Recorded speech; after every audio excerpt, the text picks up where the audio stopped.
బయటికి రండి.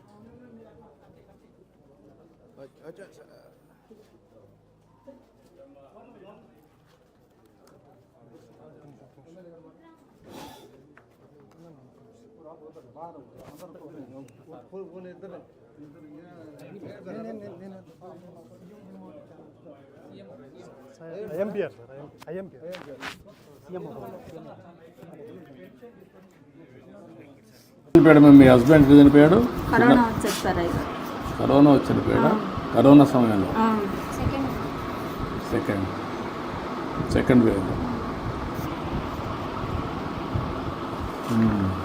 అంటే ఎంత ఏజ్ ఎంత అప్పటికైంది? ఏమన్నా అలవాట్లు ఏమైనా ఉన్నాయా? తాగుడు కానీ అవన్నీ?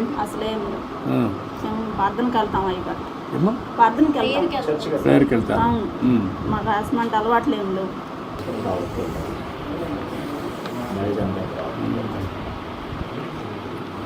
ఇప్పుడు మీ ఇంటి మీద సోలార్ పెట్టిస్తే పెట్టుకుంటారమ్మా? సోలార్ పెట్టిచ్చేస్తే కరెంట్ బిల్లు కట్టే పని ఉండదు. ఇంకేంటమ్మా, ఏంటి చెప్పండి మీ కష్టాలు? మా బాబుని చదివించుకోవాలనుకుంటున్నాను.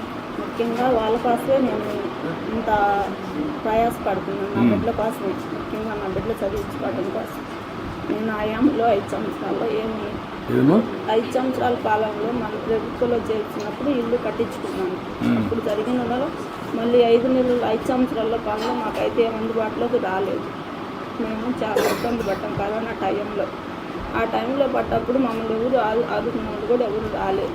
5 సంవత్సరాల కాలంలో కూడా అప్పుడు 50,000 కరెంటు బిల్లు కట్టేనే మీకు పింఛన్ ఇస్తాము, లేకపోతే మేయం. సచివాలయంలోకి వచ్చిన పింఛన్ ఎన్నికెళ్ళిపోయింది. ఎన్నికెళ్ళిపోతే 50,000 బిల్లు కట్టమంటే అబ్బాయి కూలి పని చేసుకుని ఇప్పుడు కూడా మేము నెల వచ్చాము 3,000 రూపాయలు డబ్బులు కట్టుకుంటున్నాం పింఛన్ కోసం. 50,000 తెచ్చి అప్పుడు మాకు సచివాలయంలో పింఛన్ ఇచ్చారు 50,000 కరెంటు బిల్లు కడితేనే.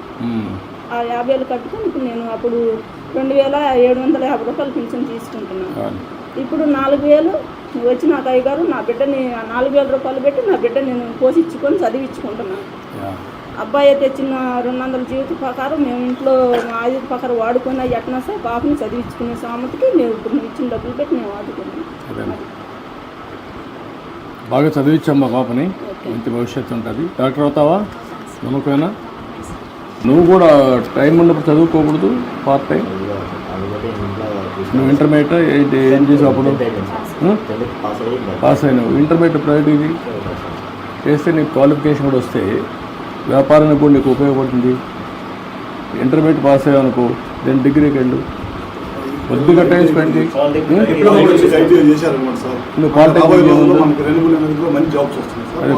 చేయించు, నీకు ఐడియా వస్తుంది, చాలా ఉద్యోగాలు వస్తాయి. రెండోది వచ్చి నీకు వ్యాపారం మీద కూడా కంట్రోల్ వస్తుంది.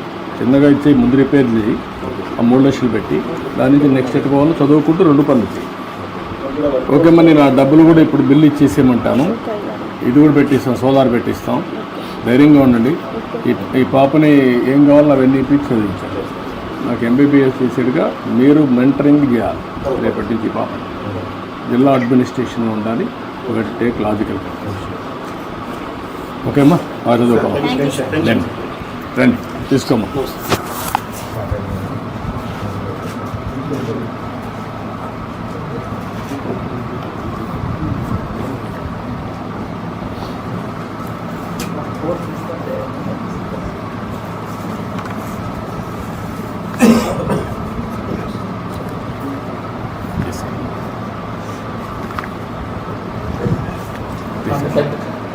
రామ్ అటు ఇట్లా లేమా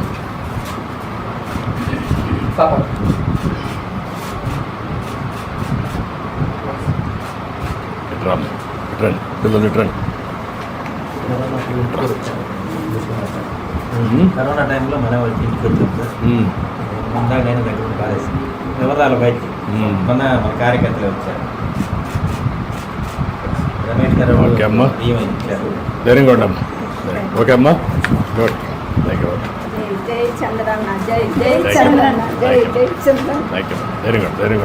బాగా చదివిస్తుంది. ధైర్యంగా ఉండండి.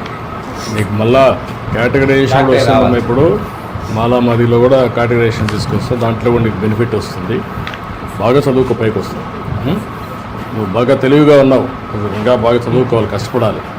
ఇప్పుడు కష్టపడితే జీవితాంతం సుఖపడతావు. కష్టపడతావా? నమ్మకమేనా? ఏంటంటే నువ్వు సెట్ అవుతావా? ఇప్పుడు ఇది ఇచ్చినాక నువ్వు బాగా సెట్ అయ్యి మీ అమ్మను సరిగా చూసుకొని పాపను బాగా చదివించి మీ చెల్లెల్ని చేస్తావా? ఓకే.